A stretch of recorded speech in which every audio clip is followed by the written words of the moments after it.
Friends, welcome to Sharvani voice. ఈరోజు మనం ADHD is necessary అనే కొరియన్ మూవీని ఎక్స్ప్లెయిన్ చేసుకోబోతున్నాం. మూవీ చాలా ఇంట్రెస్టింగ్ గా ఉంటుంది. మార్కులు ఎక్కువ వచ్చిన వాళ్ళకి చాలా డబ్బులు వస్తాయి. మార్కులు తక్కువ వచ్చిన వాళ్ళు పేదరికంలోనే నలిగిపోతూ ఉంటారు. మూవీ స్టార్ట్ చేసే ముందు నా ఛానల్ ఎవరైనా సబ్స్క్రైబ్ చేయకపోతే సబ్స్క్రైబ్ చేసుకొని ఇలాంటి సింబల్ నొక్కండి. అలాగే లైక్ కూడా చేసేయండి. మూవీ స్టార్ట్ చేయగానే స్కూల్లో పిల్లలు ఎంత బాగా చదివితే అంత మంచి సదుపాయాలన్నీ కూడా ప్రభుత్వమే అందిస్తుంది అని చెప్పి ఒక ప్రపంచాన్ని చూపిస్తారు. బాగా చదివే పిల్లలకు వాళ్ళకి మంచి మంచి సదుపాయాలతో పాటు వాళ్ళకి కావాల్సిన డబ్బులు అలాగే తిండి మొత్తం అంతా కూడా ప్రభుత్వమే తీసుకుంటూ ఉంటుంది. వాళ్ళ స్కూల్ ఫీజు కూడా ప్రభుత్వమే కడుతూ ఉంటుంది. అందుకే పిల్లల్ని బాగా చదివిస్తారు. ఒకవేళ వాళ్ళ పిల్లలు బాగా చదవకపోతే వాళ్ళ పేదరికంలోనే ఉండాల్సి వస్తుంది. అలాగే స్కూల్ ఫీజు కూడా వాళ్ళే కష్టపడి కట్టుకోవాల్సి వస్తుంది. ఇలా ఉన్న సమయంలో మన హీరోయిన్ ని చూపిస్తారు. తన పేరే నోవా. వాళ్ళ అన్నయ్య చాలా అంటే చాలా బాగా చదువుతాడు. ఎంత బాగా చదువుతాడంటే క్లాస్ టాపర్లో ఒకడుగా నిలుస్తాడు. కాకపోతే సడన్ గా ఒక రోజు వాళ్ళ అన్నయ్యకి ఏమవుతుందో తెలియదు కానీ సూసైడ్ చేసుకొని చనిపోతాడు.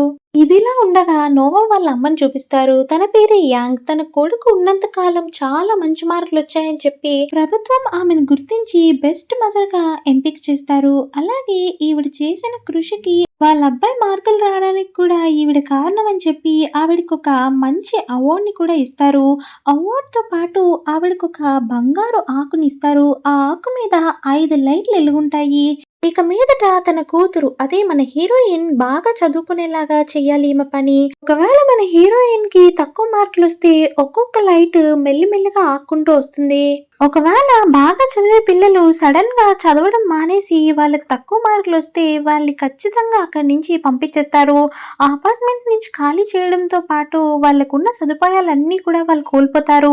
ప్రభుత్వం ఇక మీదట ఎలాంటి సదుపాయాలు అందించదు. ఇది చూసి హీరోయిన్ వాళ్ళ అమ్మకి చాలా భయమేస్తుంది. తన కూతురు ఎలా అయినా బాగా చదవాలి అని అనుకుంటుంది.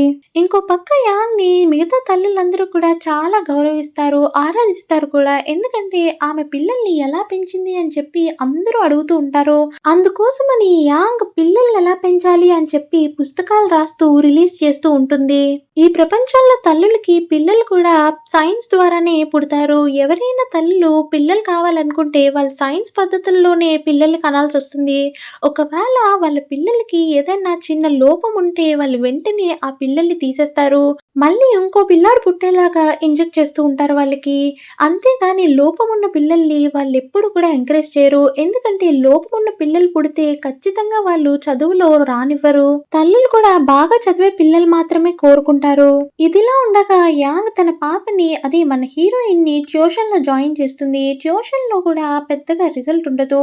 అప్పుడు ట్యూటర్ యాంగ్ దగ్గరకు వచ్చి చెప్తాడు, మీరు అనుకున్నట్టుగా తనేమి అంత బాగా చదవదు. నాకు తెలిసి వచ్చే పరీక్షల్లో తను ఫెయిల్ అయినా ఆశ్చర్యపోవసరం లేదు అనేసరికి యాంగ్ కి చాలా అంటే చాలా భయమేస్తుంది. తన అన్నలాగా తను చదవలేకపోతుందని చెప్పి చాలా బాధపడుతుంది.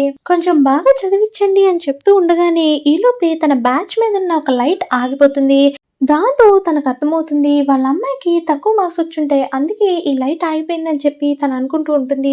సరే అని చెప్పి అక్కడి నుంచి బయలుదేరుతుంది. మీరు చేయగలిగింది మీరు చేయండి, మా అమ్మాయిని బాగా చదివించండి అని చెప్తుంది. అక్కడి నుంచి సూపర్ మార్కెట్కి వెళ్దాం అనుకుంటుంది. ఆ లైట్ని తీసి పక్కన పెట్టుదాం, లేకపోతే అక్కడున్న వాళ్ళందరూ కూడా తనని అడుగుతారు అని చెప్పి తనకున్న గౌరవం పోతుందని చెప్పి ఆ బ్యాచ్ ని పక్కన పెట్టి వెళ్దాం అనుకుంటుంది. ఎప్పుడైతే పక్కన పెట్టిందో ఆ బ్యాచ్ నుంచి ఒక వాయిస్ మెసేజ్ వస్తుంది. అదేంటంటే మీరు ఎల్లప్పుడూ దీన్ని ధరించాలి, పక్కన పెట్టకూడదు అనేసరికి చేసేదేం లేక ఆ బ్యాచ్ ని ధరించి స్కార్ఫ్ తో ఆ బ్యాచ్ ని కప్పేసి వెళ్తుంది. ఇంతలోపే ఒక ఆవిడ సూపర్ మార్కెట్ కి వస్తుంది. వచ్చి రాగానే ఆవిడ బ్యాచ్ ని చూసేస్తుంది. అందరూ ఒక లైట్ ఆరిపోవడం చూసి మీ పాప ఎలా చదువుతుంది అనేసరికి నా పాప వాళ్ళ అన్నయ్య కన్నా చాలా బాగా చదువుతుంది అని చెప్పి కవర్ చేస్తుంది. కానీ లోపల యాంగ్ కి చాలా అంటే చాలా భయమేస్తుంది. ఎక్కడ తన అధికారం మొత్తం తన పాప వల్ల పోతుందా అని చెప్పి. ఇదిలా ఉండగా పిల్లలందరికీ కూడా ఒక వైరస్ వస్తుందని చెప్పి ప్రభుత్వం గుర్తిస్తుంది. బాగా పరిశోధన చేసిన తర్వాత ఏం తెలుస్తుందంటే పిల్లలు అది కూడా ఎవరైతే బాగా చదవట్లేదో వాళ్ళకి మాత్రమే ఈ వైరస్ వస్తుంది అని చెప్పి డాక్టర్ చెప్తాడు. దాంతో ప్రభుత్వం ఒక నిర్ణయానికి వస్తుంది. ఈ బాగా చదవలేని పిల్లలు మనకు అనవసరం, వాళ్ళని చంపేద్దామని నిర్ణయించుకుంటారు. ఇంతలోపే అక్కడ అక్కడున్న ఒక వ్యక్తి వచ్చి చెప్తూ ఉంటాడు. అసలు దీని వెనక అసలు రహస్యం ఏంటో చెప్పనా? బాగా చదవలేని పిల్లలు అని అంటున్నారు కదా! వాళ్ళంతా కూడా ఒకప్పుడు బాగా చదివిన వాళ్ళే. కానీ ఇప్పుడు వాళ్ళకి మార్కులు సరిగ్గా రావట్లేదని చెప్పి వాళ్ళ తల్లులు వాళ్ళకేదో లోపం ఉంది అని చెప్పి ఇక్కడికి పంపిస్తున్నారు. ఎందుకంటే వాళ్ళ సదుపాయాలు ఎక్కడ ఆగిపోతాయా అని చెప్పి వాళ్ళు భయపడి ఇలా చేస్తున్నారు అని చెప్తారు. ఎందుకంటే ఇక్కడ పిల్లల లోపం ఉంటే వాళ్ళని చంపేసి కొత్త పిల్లల్ని మళ్ళీ తల్లులకిస్తారు. మళ్ళీ వాళ్ళకి మంచి సదుపాయాలు అందిస్తూ ఉంటారు. అందుకోసమనే వాళ్ళు ఈ సదుపాయాలు పోగొట్టుకోకూడదని, వాళ్ళకున్న గౌరవం తగ్గించుకోకూడదని ఇలా చేస్తున్నారు అని ఆ అబ్బాయి ఎంతగానో చెప్తాడు.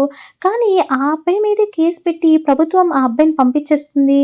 ఇంతలోపే వైరస్ పట్టిన పిల్లలందరినీ కూడా పోలీసులొచ్చి షూట్ చేసేస్తున్నట్టుగా చూపిస్తూ ఉంటారు. యాంగ్ అలాగే మన హీరోయిన్ అదంతా చూస్తూ చాలా భయపడుతూ ఉంటారు. యాంగ్‌కి తెలుసు ఒకవేళ వాళ్ళ పిల్లలకి వైరస్ సోకితే ఖచ్చితంగా వాళ్ళ పిల్లల్ని చంపేస్తారని చెప్పి. ఇదిలా ఉండగా మన హీరోయిన్ వాష్‌రూమ్‌కెళ్తుంది. అంతలోపే ఒక ఆవిడ ప్రత్యక్షమయ్యి ఆ అమ్మాయికి కీ చైన్ ఇస్తుంది. ఈ లాకెట్ మీ అన్నది. ఇది మీ అన్న గుర్తుగా ఉంచుకో అని చెప్పి ఆవిడ ఈ అమ్మాయికి చెప్తూ ఉంటుంది. హీరోయిన్ అది చూస్తూ ఉండిపోతుంది. వాళ్ళ అమ్మకి చెప్పాలా లేదా అని చెప్పి అలా మర్చిపోతుంది వాళ్ళ అమ్మకి చెప్పడం. హీరోయిన్ ట్యూషన్‌లో చేర్పించినా ఎంత కష్టపడినా సరే, ఎంత కష్టపడి చదివినా తనకు మార్కులు తక్కుతూనే వస్తాయి. దాంతో ఇంకో లైట్ ఆగిపోతుంది. యాంగ్ అది చూసి ఇలా అయితే చాలా కష్టం అని చెప్పి హీరోయిన్‌ని తీసుకొని ఒక స్లమ్ ఏరియాకి వెళ్తుంది. అక్కడికి తీసుకెళ్ళగానే హీరోయిన్‌కి బాగా అర్థమవుతుంది వాళ్ళ అమ్మ ఎందుకు తీసుకొచ్చింది అని చెప్పి. ఒకవేళ బాగా చదవకపోతే ఖచ్చితంగా మేము కూడా ఇక్కడే ఉండాలి ఫ్యూచర్‌లో అని చెప్పి తను చాలా అంటే చాలా కష్టపడి చదువుతుంది. ఇంతలోపే యాంగ్ ముందు నుంచి ఒక అమ్మని వాళ్ళు లాక్కొని బయటికి తీసుకెళ్తున్నట్టుగా కనిపిస్తుంది. వాళ్ళ కొడుకు బాగా చదవలేదని చెప్పి వాళ్ళ అమ్మని ఆ అపార్ట్మెంట్ నుంచి గెంటేస్తూ ఉంటారు. అది చూసి యాంగ్‌కి చాలా భయమేస్తుంది. అలానే కొన్ని రోజులు గడిచిపోతాయి. హీరోయిన్ ఎంత బాగా చదివినా సరే తనకి మార్కులు మాత్రం అస్సలంటే అస్సలు రావు. ఒకరోజు హీరోయిన్ క్లాస్ రూమ్‌లో చాలా పొగరుగా మాట్లాడుతూ ఉంటుంది. క్లాస్ టీచర్‌తోనే చాలా అంటే చాలా పొగరుగా మాట్లాడుతుంది. అది చూసి క్లాస్ టీచర్ షాక్ అయ్యి యాంగ్‌ని పిలుస్తాడు. అది తెలుసుకొని యాంగ్ స్కూల్‌కొస్తుంది. అలాగే తన పాపని హాస్పిటల్‌లో కూడా చూపిస్తుంది. దీనికేమైనా వైరస్ సోకిందా ఏంటి ఇలా బిహేవ్ చేస్తుంది అని చెప్పి అడిగేసరికి ఆ డాక్టర్ దగ్గర కూడా హీరోయిన్ చాలా పొగరుగా నడుచుకుంటుంది. అది చూసి డాక్టర్ చెప్తాడు, ఈ అమ్మాయికి ADHD అనే వైరస్ సోకినట్టుంది అని చెప్తూ ఉంటాడు. ఈ అమ్మాయికి లోపం ఉంది కాబట్టి ప్రభుత్వానికి అందించండి. లోపం ఉండడం మీ తప్పు కాదు కాబట్టి మీ గౌరవం అలాగే మీ సదుపాయాలు మీతోనే ఉంటాయని చెప్పి యాంగ్ తో డాక్టర్ అంటూ ఉంటాడు. తర్వాత రోజు మన హీరోయిన్ స్కూల్‌కి వెళ్తుంది. స్కూల్‌లో సార్ దగ్గరికెళ్ళి చాలా ఎగతాళిగా మాట్లాడుతుంది. చాలా పొగరుగా మాట్లాడుతుంది. అలాగే సార్ ఏంటిది అని చెప్పి అనేసరికి ఆ అమ్మాయి బిల్డింగ్ పైనుంచి దూకేస్తాను మీరు నా దగ్గరికొస్తే అని చెప్పి అంటూ ఉంటుంది. ఇంతలోపే ఒక అబ్బాయి వచ్చి హీరోయిన్‌ని కాపాడుతాడు. నిజానికి డాక్టర్ చెప్పినట్టుగానే హీరోయిన్‌కి ఏదైనా లోపం ఉందా అంటే లేదు. హీరోయిన్ వాళ్ళ అమ్మ హీరోయిన్‌ని అలా నటించమని చెప్తూ ఉంటుంది. ఎందుకంటే తను బాగా చదవకపోతే తనకున్న హోదా గౌరవం మొత్తం పోతుందని చెప్పి హీరోయిన్‌కి జబ్బున్న మనిషిలాగా నటించమంటుంది. అలా చేస్తే ఖచ్చితంగా హీరోయిన్‌ని చంపేస్తారని తెలుసు. పిల్లలకి లోపం ఉండడం అమ్మల తప్పు కాదు కాబట్టి తనకి మరో బిడ్డని ఇచ్చి తన గౌరవాన్ని కాపాడుకునేలాగా గవర్నమెంట్ చేస్తుంది. కానీ ఇదంతా తెలియని హీరోయిన్ పిచ్చిదాల్లా వాళ్ళ అమ్మ చెప్పిన మాటలు వింటుంది. అప్పుడే హీరోయిన్ కాపాడిన అబ్బాయి చెప్తూ ఉంటాడు, అదేంటంటే వైరస్ వచ్చిన వాళ్ళందరినీ కూడా ప్రభుత్వం చంపేస్తుంది, ఆ విషయం నీకు తెలుసా అని చెప్పి. ఈ అబ్బాయి ఒక యావరేజ్ స్టూడెంట్. వాళ్ళకున్న దాంట్లోనే వాళ్ళు హ్యాపీగా బతుకుతూ ఉంటారు. ఏనాడు కూడా వాళ్ళ అమ్మ బాగా చదువు అని చెప్పి ఆ పిల్లని అస్సలు ఒత్తిడి చేయదు. ఇదిలా ఉండగా వాష్రూమ్ దగ్గర కనిపించిన ఆవిడ మళ్ళీ హీరోయిన్ దగ్గరికి వస్తుంది. వచ్చి చెప్తూ ఉంటుంది, నువ్వు ఇక్కడి నుంచి తప్పించుకో, వాళ్ళు నొదలరు, నిన్ను చంపేస్తారు, మీ అన్నయ్యకి జరిగినట్టుగానే నీకు జరుగుతుంది, తప్పించుకో అని చెప్తూ ఉంటుంది. అప్పుడే హీరోయిన్ కి అర్థమవుతుంది వాళ్ళ అన్నయ్య చనిపోవడానికి కారణం వాళ్ళ అమ్మాయి అని చెప్పి. వాళ్ళ అన్నయ్య ఎంత బాగా చదివినా సరే ఇంకా బాగా చదువు ఇంకా బాగా చదువు అని చెప్పి ఒత్తిడి చేసి ఆ ఒత్తిడి భరించలేక వాళ్ళ అన్న సూసైడ్ చేసుకున్నాడని హీరోయిన్ కి అర్థమవుతుంది. హీరోయిన్ వల్ల ఆ చివరి లైట్ కూడా ఆ బ్యాచ్ మీద ఆగిపోతూ ఉంటుంది. ఇంతలోపే హీరోయిన్ తన అక్కడి నుంచి పారిపోయి ఆ అబ్బాయి దగ్గరికి వస్తుంది. నేను కూడా మీతో ఉండొచ్చా అని చెప్పి అడుగుతుంది. ఆ అబ్బాయి వాళ్ళమ్మ ఇంటి వెనకాతలున్న ఒక గార్డెన్‌లోకి తీసుకెళ్తుంది. అందులో చాలా మంది పిల్లలుంటారు. వాళ్ళందరినీ చంపేయబోతుంటే నేనే ఇక్కడికి తీసుకొచ్చి వీళ్ళందరినీ కాపాడాను. నిజానికి పిల్లలు చదువు ఒక్కటే కాదు, ఎన్నో రంగాల్లో వాళ్ళ అద్భుతాల్ని సృష్టించగలరు. కానీ ఈ గవర్నమెంట్ అది తెలుసుకోలేకపోతుంది. వాళ్ళ చదువు, చదువు అని చెప్పి హింస పెడుతుంది. వాళ్ళని చంపేయకూడదు. అందుకే ఇలా కాపాడుతున్నాను అని చెప్పి తనతో చెప్తుంది.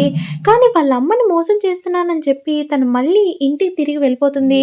వాళ్ళమ్మ లోపలికి రా, వచ్చి భోంచేయి అనేసరికి మా అమ్మని తప్పుగా అర్థం చేసుకున్నాను, తను మారిపోయిందని చెప్పి హీరోయిన్ వచ్చి నన్ను క్షమించమ్మా అంటూ తను భోజనం చేస్తుంది. భోంచేసిన కాసేపటికి తన కళ్ళు తిరిగి పడిపోతుంది. కళ్ళు తెరిచి చూసేసరికి తన గవర్నమెంట్ హాస్పిటల్లో పిచ్చిదానిలా ప్రవర్తిస్తూ ఉంటుంది. ఇంకో పక్క వాళ్ళమ్మ లోపమన్న పిల్లని వదిలించుకొని ఇంకో కొత్త పిల్లాన్ని కండానికి ఉన్నట్టుగా చూపిస్తారు. అలాగే ఆ ప్రెగ్నెంట్ తోని ఒక ఇంటర్వ్యూ కూడా ఇస్తున్నట్టుగా చూపిస్తారు. మీరెలా బెస్ట్ మదర్ గా అయ్యారు, ఎలాంటి అడ్వైస్ అన్నా ఇవ్వగలరా అని అడిగేసరికి ఆవిడ చెప్తూ ఉంటుంది, ఏదైనా సాధించాలంటే దానికి చాలా దారులుంటాయి, అందులో మనం ఒక దారిని ఎంచుకోవాలి అని చెప్పి అంటూ ఉంటుంది. దాంతో మూవీ ఎండ్ అవుతుంది. ఈ మూవీలో యాంగ్ తన హోదా మర్యాద కోసం తన పిల్లల్ని కూడా లెక్క చేయకుండా హీరోయిన్ ని త్యాగం చేస్తుంది. మార్కుల కోసం పిల్లల్ని చాలా అంటే చాలా ఒత్తిడి చేస్తున్నారు ఈ రోజుల్లో కూడా.